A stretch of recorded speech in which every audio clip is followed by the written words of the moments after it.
Yeah, I have a very simple answer to that. Yes, no, possibly, maybe, I'm not sure, but let me tell you what I really think.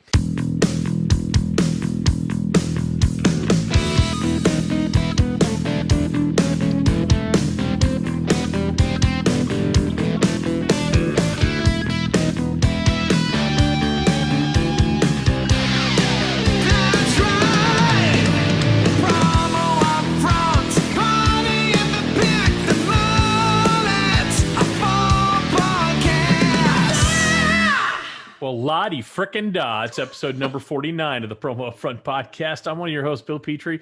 With me is the head honcho of hard seltzers, the one and only Dr. Kirby Hasseman. Kirby, how the hell are you today? You know what? I'm doing well. I have really come to enjoy the new greeting after the open each time. That brings me a great deal of joy. As you and I discussed before we started recording, I just got back from a really quick little boys trip, a little golf. That was delightful. I have missed doing that sort of thing. So Excellent. I'm doing well. How are you, bud? I'm doing great. What's giving me joy is right now my lawn is being mowed by someone, not by me. So if you hear that in the background, I apologize. But that gives me an immense amount of joy. One of the things I love working with my hands, but I don't love yard work and I don't enjoy it. I find very little joy in doing that type of thing. But I'll tell you something that does give me joy, Kirby, if you would give me the platform to do so. Oh, please do. Thank you for allowing me. It'd be our friends over at Promo Pulse and their new service, AMP. You know, we've talked about it. AMP is, you use AMP to send those retail looking and user friendly emails to your customers using content from suppliers that you get to choose. It's so easy. Now, a lot of times we talk about things that are easy and you think, well, that's probably like 6 steps. No, that's hard compared to what you have to do for AMP. AMP, 3 easy steps. Number 1, choose your suppliers. It's like an old New Kids on the Block song. Step 1, choose your suppliers. Step 2, upload your list and logo. Step 3, choose your sending frequency. That's it. That's right. All you do is do that. You set it, you forget it, and you have consistent, beautiful outbound marketing all year round. Kirby, I know you've used it, even though it's in beta testing. I know that Jason Noakes, the founder and major domo over there at Promo Pulse, has asked you to beta test that. And tell me what your results have been. Yeah, it's been really good. And I think the thing I'll speak to first is it really is easy, very user friendly, which is super important if you're going to do something. The other piece I would say is the results have been so fascinating because while we actually, just in the interest of transparency, we do emails already. And so I was a little hesitant. You know what I mean? Like, I don't want to be overbearing to people. That's not been the case. I have people engaging with those emails that don't engage with my other emails, which is fascinating to pay attention to. And then the other statistic in sort of email marketing is opened emails, right? And I always think that's kind of a strange statistic because really has to do with whether you download the pictures or not. If you don't, then it doesn't count. And my click rate, the number of clicks was actually higher than the opens, which is really kind of interesting. It shows that people, even if they aren't showing up as opened, more people are engaging with it than is even showing. So our response has been really good so far. And I've recommended it personally outside of this podcast to a couple of people as well. It's really cool. Yeah, that's awesome. So like I said, they're currently in private beta, but if you want to get on the list, and gosh darn it, why wouldn't you? Interested distributors, all you have to do is go to www.promopulse.io/AMP, AMP. Get on that list. You're not going to be sorry you did. I'm telling you, it's one of those very rare things we see in the industry that truly does shift the game a little bit. We talk about, oh, that's game changing. That's hyperbole. We're not going to say that. It doesn't change the game, but it does shift it quite a bit, and it shifts it very much in the distributor's favor in terms of outbound marketing. So great stuff there from our pals over at Promo Pulse. Now, Kirby, this is the Promo UPFront Podcast, and I want to thank you for having the courage to do 49 of these with me so far. It's your week to bring up the topic of the day, the Promo UPFront section of the podcast. Kirby, light this candle. Let's go. Okay, cool. So this is a little bit of a 10,000 foot topic.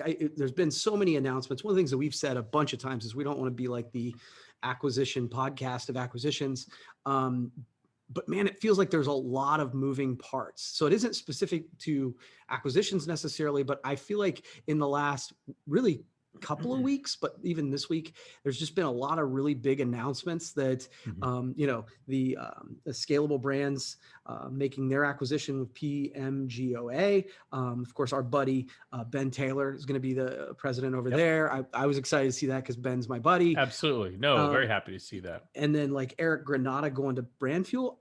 I think that's a big deal. That's one of those things that I think we'll see that play out over the next little bit. So, but I'm curious, sort of the topic of it is, I feel like there's a lot of movement going on right now. Do you think that is sort of just a quick trend or a bit of a shakeup because of COVID and stuff like that? Or do you think this is something that's going to be going on a lot for the next 6 months or so?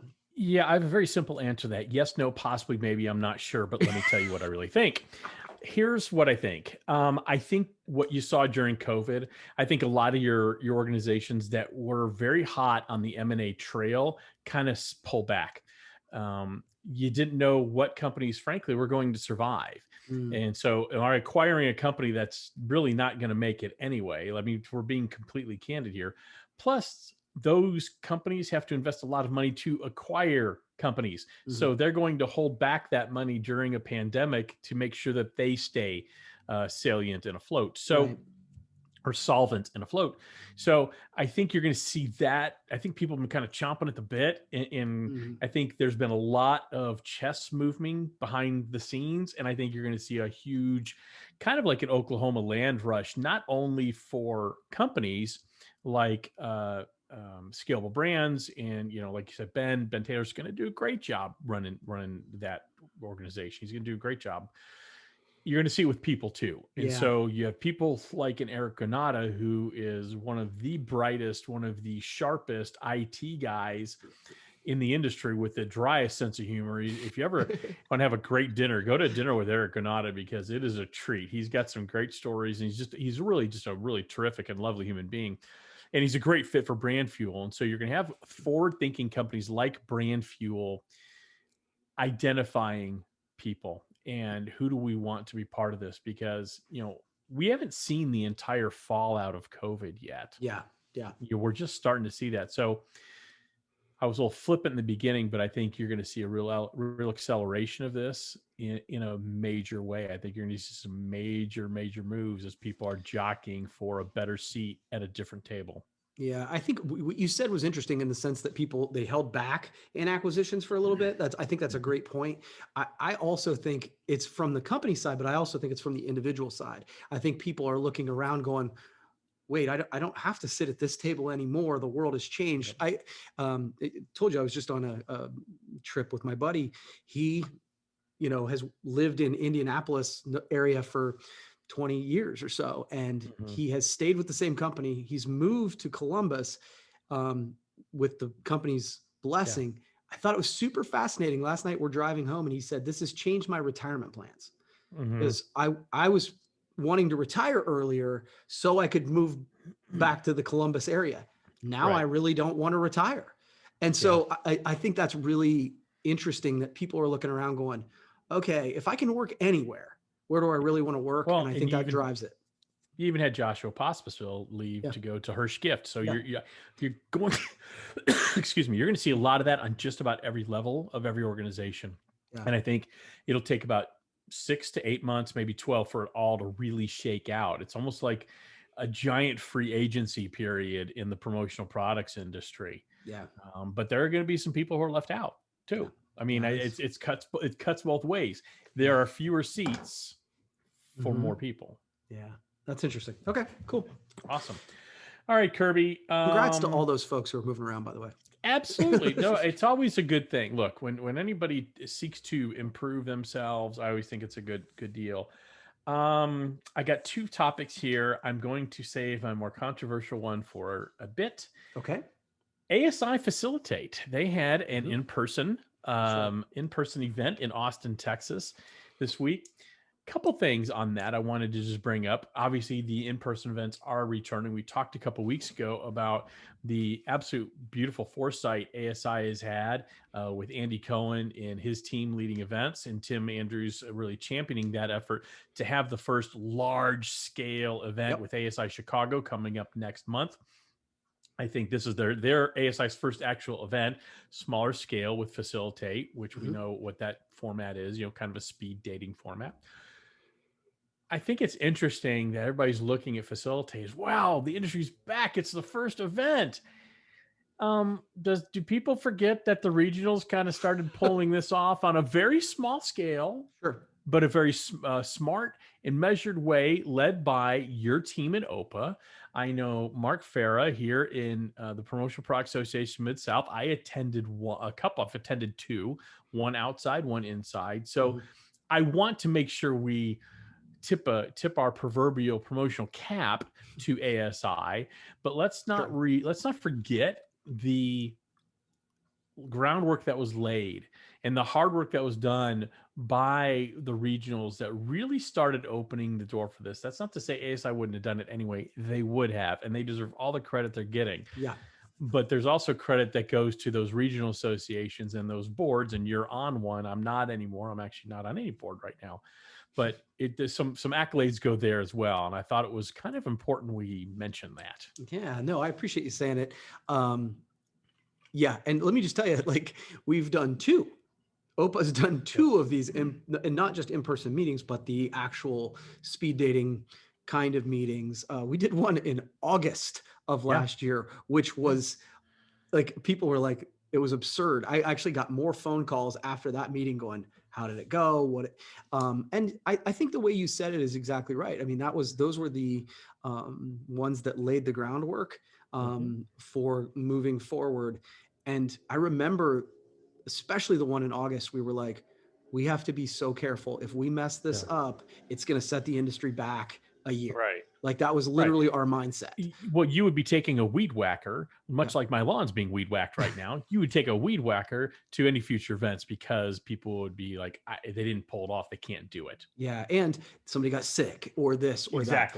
And so we were hyper vigilant about it. Yeah. But I think back to the ASI concept, kudos to the team that did that. I just kind of attended the OPA things. But to ASI's point, I think we're living in a culture right now where we're seeing so many organizations, so many committees, so many things that I'm not going to make a mistake. I'd rather make no decision, which of course is a decision. I'd rather make no decision than make a mistake. So to see a larger national scale organization be willing to be the first, that's the thing where I think it does take it to the next level, and I was excited to see it. I love to say, as Geddy Lee once sang from Rush, you can choose not to decide, but you still have made a choice. Yeah. And I love the fact that ASI stuck their neck out. I love the fact that OPA stuck their neck out, that the Promotional Product Association Mid-South did. In other regionals, I'm not aware of the shows that they did during COVID, so I'm not pointing everybody who's done it. Great job. Yeah, you that's know what else is great? You know what else is great, Kirby? What's that, Bill? Oh, thank you so much for asking. I love me some promotional products, and I've got a doozy this week. Okay. This one is an oldie but a goodie, and you might remember this one, Kirby. Okay. This is, as I show it on my screen, a little flask. It's a 6-ounce stainless steel flask from our good pals over at Snugs. And it's got the leather wrapping here with the debossing. Very beautiful here, the Fender guitar thing. It's actually the Brannigan leather wrapped 6-ounce stainless steel flask. It's on clearance right now. So this is a good time. This is a really good time as concerts start picking up. You want to tuck a little yumminess in your boot. This will do it for you. But I actually really love this thing. It's a very classy. It's very elegant. It's hard to make a flask elegant, and Snugs did it. Yeah. So I just love this piece here. And who doesn't want, a little flask and have a little, whatever's in here. A little snort. There's nothing in here, but it looked cool. It did. And I would say a great piece. We were blessed to be able to see some of their leather collection up close and personal as it was being made. I love that whole leather collection. It's super cool. And me too. And when we went there, quick side note, we went there. Not only did we get to see that production, we recorded a podcast there. We actually got to participate in doing it. And I will tell you, Kirby and I are terrible at it. We are the worst. When I tell you that the people at Snugs are skilled artisans and craftsmen, that is not an exaggeration in any way, shape, or form. Yeah, I agree. Because All right, Kirby. it was really nice of them to be kind as we struggled mightily, but it was cool. You could see as we were like trying to put things together, they were thinking, I'm going to be here 20 extra minutes because these yahoos are slowing up my production. That's right. All right, Cool. got another topic, Kirby? Yeah, I'm gonna go. Let's go a little lighter. Is that okay? Okay. So it's vacation season. Okay. So I mean, just summertime, that sort of thing. I'm wearing my vacation shirt. That's one of the reasons I had this on my list, but then when I saw your shirt, I thought I'd bring it up. So with the sort of change with the opening up, I mean, obviously you said the governor of Tennessee cured COVID, so that's exciting. He did. So what plans do you have for this summer or fall that you are, and maybe there's none, but what are you excited about from a vacation perspective? No vacations on the horizon. Obviously we're still kind of getting ready to pay a ton of money for college mode. Sure. So it's not like there's piles of cash sitting around or we can just jet off to Florida or Hawaii or whatever. We are taking a couple days in the middle of July and renting a boat. We don't own a boat. And so we're renting a boat and going to a lake with the kids and some of their friends and some of their parents and going doing something like that. So very low key, kind of a last hurrah. And it's actually during the ASI Chicago show, or I might even go. I was planning on going, but that's just the same week we ended up picking. And so that's really the only plans we have. I'd like to have more plans, but we're still kind of, to be very candid, financially trying to figure out what are we covering, what are we not covering, and all the things there. But once the kids go, I'm on permanent vacation, Kirby. So I am going to be eating when I want, what I want, how I want. I will be sleeping in. I will be getting up. I will do all the things I want to do. So once they, joking aside, I mean, I'm going to miss the heck out of them. But I think once they go, there'll be a period of adjustment. But I'm good for an adjustment, my friend. I'm good for an adjustment. It's funny you said that because we've discussed this personally. I don't know if we've ever talked about it on here, but we went, so Skylar went away to college for a year and then came back to kind of do the dance thing. And then, so Skylar and Jade were home. We went from Full House. Sky left on her cruise. And then the next week, Jade left for school. So we went from Full House to Empty House, just like you're going to do in a week. And for about a week, I think Amy in particular, I think she would say she struggled with the transition for about a week, but that's about it. Because we Amy and I like to eat out. And so it was like, all of a sudden we're like, oh, we don't have to check with anybody. Yeah. We can just go. The bill's half. Yeah. We don't have to worry about bringing some home. Yeah. This is okay. So not to get too far off topic. So what are your vacation plans this summer? I'm sure there's some sort of Mexico involved. We do enjoy the Mexico. You do enjoy the Mexico. Yeah. We are heading there over July, in July, not the whole of July, but just for a couple days in July. And then honestly, I'm kind of open. We do have a boat. So that'll probably be the biggest thing we do most of the time is just try to escape. We're struggling with a little of this right now between this business and in the properties business. Like forcing ourselves to just go, okay, I need to take a break. We need to get, even if it's for 5 hours, we need to just get out of the zip code. Yeah. So I'm going to try and really make a big focus on that. Now, fall, I don't know because that is something I actually want to start thinking about because I enjoy the planning process and stuff like that. So if you have any ideas, I'll be open. Yeah. Falls for me is going to be either here or Tuscaloosa or Starkville, Mississippi. That's where we're going to be. And I'll wear my Hawaiian, or it's not a Hawaiian shirt. It's my pineapple shirt. It's light blue. And I love this shirt. It makes me feel all summery inside. But now let's transition to a topic that makes me bitter. Okay. As you wanted to try to end the podcast on a high note, I'm going to end it with it's a little bit of a gripe and something I just don't understand. So one of the things that you and I have been very honored with, we've done this podcast or a version of this podcast for 4 or 5 years. We submitted 3 years for a Pyramid Award through PPAI, and we were very blessed and fortunate to win a silver 1 year and then 2 consecutive golds. And I'm proud of that. I know you are. It's something we work hard for. But I will tell you, speaking candidly, I know the people who form the committees that work on the awards, it's not an easy job. So what I'm about to say, I don't want anyone on that committee to feel attacked, because I'm not attacking. I just don't understand. So in the past, the podcast, and the reason this has come up, I was going to submit our podcast for a Pyramid Award. I'm proud of what we do here. Yeah. I think we have fun. We mix a little educational entertainment, the edutainment, as it were. Yeah. Wanted to do that. Well, the rules changed, and there's the podcast category is no longer in the technology area of the awards. It's in marketing. And if I may read specifically, so the podcast category was removed from the technology category and merged into the marketing categories to create, quote, digital self-promotion. In an email I got from PPAI, it said, quote, it's a what it's going to be measured on is a fully digital campaign designed to promote sales or enhance the image of a company to customers and prospects. So what the email from PPAI told me was my submission for this podcast would talk to the marketing campaign run to promote the podcast. I understand that it's hard to evaluate the quality of one podcast or another, because there's a lot of taste that's involved. Right. I'm not everybody's cup of tea. Everybody loves you, of course, but hardly. What would make us better than, say, SKUcast? I don't think we are. I don't know if we are. I don't think in those terms. But when you're running some sort of award, you have to think in those terms. So it's very difficult. But Kirby, to me, it's like awarding the Oscar for the best picture based on the media tour. Okay. Right. Or it's like giving the Grammy to someone for best album based on the artwork. Oh, I've got more. It's like giving a James Beard award based on the layout of somebody's menu. No, I got more, Kirby. It's like giving a World Whiskey Award for the best Kentucky bourbon based on the label design. It's like giving a People's Choice Podcast Award based on how the podcast is promoted. I don't understand it. So I didn't submit, because we don't run a marketing campaign for this podcast. It's a podcast. Right.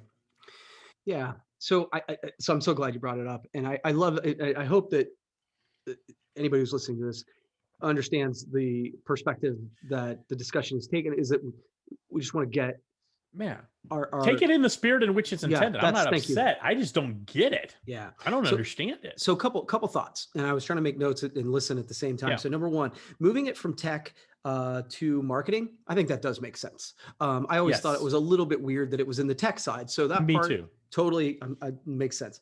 I'm good with it being under a self-promo. A little bit, right? It's a marketing piece. One of the things that you and I talk about, and it's the thing that I think most people struggle with content marketing, is that concept of the difference between brand marketing and direct marketing. I think they are trying to measure a podcast using direct marketing terms. Direct marketing, they click on it, they buy something. Well, podcasting is much more brand marketing. It is a long-term play, and so the length and consistency and value of an overall deal, I think, does have value. If you don't want to listen to everyone, that's fine. But the Joe Rogan podcast, let's use him. He's one of the biggest, right?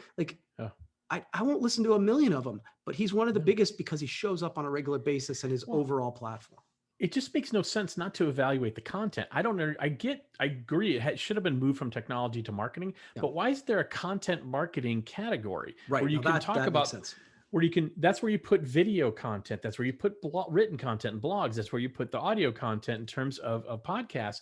And you can say, this is valuable to the promotional community, and here's why. Right. That's really because it's not like there's a good, better, best. It's more of a, is this good? Does this create value for the community, or did it create value in the way the creators intended it to? Right. And I just don't understand, content marketing is such an important and critical thing. And it's been building and building and building for years. I don't understand why there's not a content marketing category.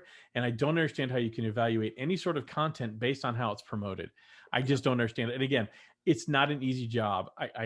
I've offered solutions. My solution, again, it should be a content marketing category for podcasts, a content marketing for blogs, content marketing for video. And I'm sure there's tweaks after that, but I don't get it. It's funny you say it. I got a Pyramid Award for delivering marketing joy one year, and the next year I didn't. And I don't know, I really wasn't upset. What could I do better? Should I have submitted a different thing? And I think that's one of the challenges. I truly, like, you said, we were so honored to get the silver and the gold. I have no idea what we did differently. I don't know how we got better. Yeah. No, we got a different medal better. Yeah. And I don't know how. Yeah. No. So again, take it in the spirit to which it's intended, but I would love to figure out how that can be a little more inclusive. There's so much great content out there. Yeah. Fine. I may never submit again, so it doesn't matter.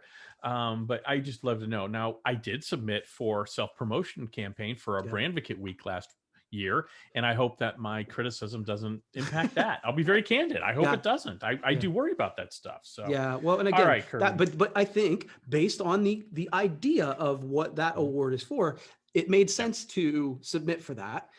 Based on what we understood, it didn't really make sense to do this. So that's fine. No, and in all candidness, I reached out to you and I said, I'm confused here. I don't get it. I don't think I don't want to spend the $50 to submit because I don't think we have a chance of winning. You know why? We don't promote the podcast. We just release it. Yeah.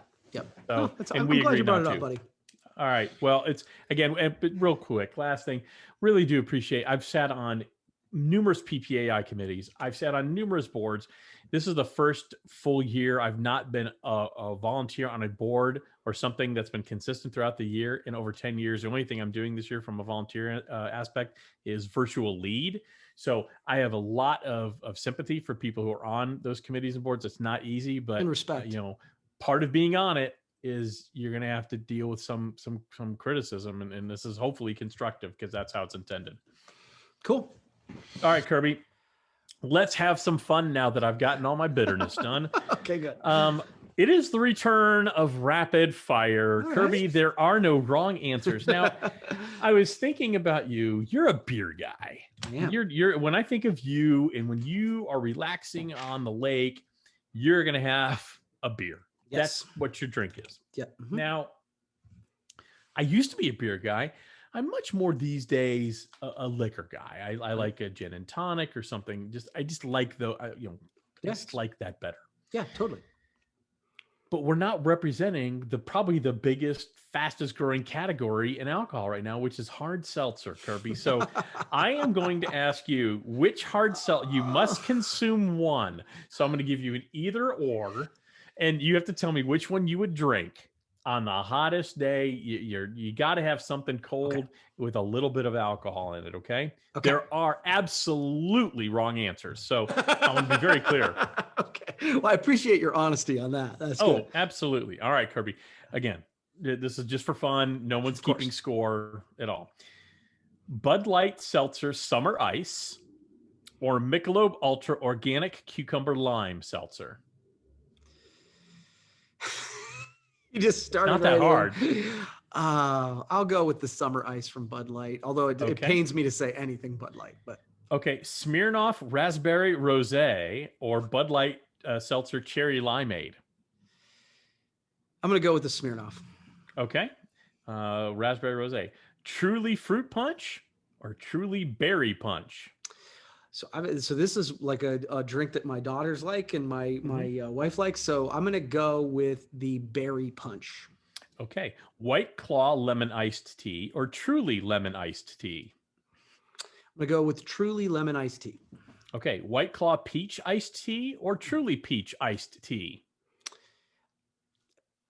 I haven't had either, of course, but we're going to spread it around. We'll go with the White Claw peach iced tea. Okay. Lone River Ranch spicy hard seltzer, ranch water. Sorry, it's like let me try that again. That's just lots of words. Up. Lone River Ranch water spicy hard seltzer. I'm exhausted just saying it. Or Texas Ranch water lime flavor. What was the first one? Yeah, I know. I just sent myself into hypnosis. Not the lime one. Lone River Ranch water spicy hard seltzer. Oh no, never mind. The lime one. Yeah. Okay. That's Dos Equis Ranch water, classic lime flavor, or Corona Blackberry Lime hard seltzer. I'm gonna go blackberry lime with the Corona there. Okay. Topo Chico exotic pineapple hard seltzer or Shotgun spiked seltzer bramble flavor. Oh, I'll go with the bramble. Okay. Bud Light Platinum Orange or Jose Cuervo Playmar Tequila Grapefruit Seltzer. Oh man, grapefruit. That seems a little tart for me. So I'll go with the first one, the hard orange. Willie's Sparkling Pineapple and Lime Super Brew or Bon Vive Grapefruit. Definitely the pineapple. That sounds kind of delightful, actually. All right. I don't know about you. All these like hard seltzer things, just I don't get them. I've had a couple of them. Some are good, some are not good. Let's go back in time, Kirby. Okay, Let's go to the original hard seltzer. Okay. Seagram's Golden Wine Coolers or Bartles and James Wine Coolers. I'm going to go Bartles and James. Bartles and James is one that I actually remember. Okay, last one, Kirby. Sun Country Wine Coolers. And if you remember, they came in a 2-liter bottle. That's right. I forgot.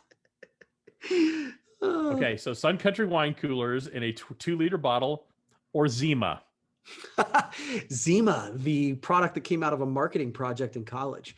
I'm going to go with the 2-liter. That's just hilarious to me. All right. Sun Country. Right.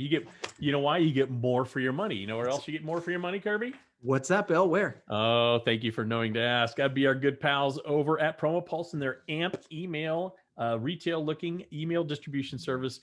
It's so easy. We talked about it. Is it 6 steps, Kirby? No. Well, it's got to be 5 then, right? I think it's less than that. No. 4? Believe it or not, 1 less. Wow, it's 3. That's right. 3 easy steps. You get to just choose your suppliers, upload your listed logo, and choose your sending frequency. You set it and forget it like a Ron Popeil rotisserie chicken cooker. And the next thing you know, you're going to have so much business, you're not going to know what to do except hire the next Eric Granada to run it for you because you've grown so damn much. That's right. All you need to do if you want to learn more, and they're currently in private beta, interested distributors, head over to www. I don't have to say that anymore, do I? No. Head over to promopulse.io/AMP. Get on the list. You're not going to be sorry you did. Kirby, thank you again for having the courage to do episode number 49. What do you say we do another one next week? I'm excited. Van Halen's not a hair band.